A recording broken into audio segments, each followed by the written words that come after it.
condo 漏水究竟邊個負責？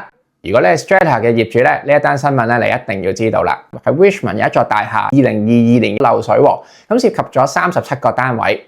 咁 Strata 咧就一口咬定係13樓一個單位係發生呢個事件嘅來源嚟嘅。上個禮拜啦，事件就鬧上咗呢個民事法庭，最後法庭判決咗13樓嘅業主勝訴。Strata 咧係需要咧自己俾10萬蚊嘅保險墊底費，保險墊底費咧係需要成個屋苑嘅業主去承擔嘅。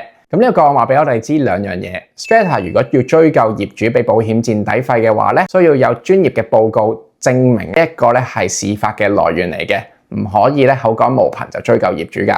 第二 condo 嘅保險咧需要了解個 coverage 夠唔夠包含咗 Strata 嘅 deductible， 如果唔夠嘅話咧，好多個差價咧都要業主自己俾㗎。依家有啲大廈咧嘅墊底費咧已經去到15萬甚至25萬嘅，所以呢個一定要了解清楚。如果大家想知道自己買嘅保險保障夠唔夠啦，或者想知道咧 Strata 啲保險嘅細節，可以 DM 或者留言問我哋㗎。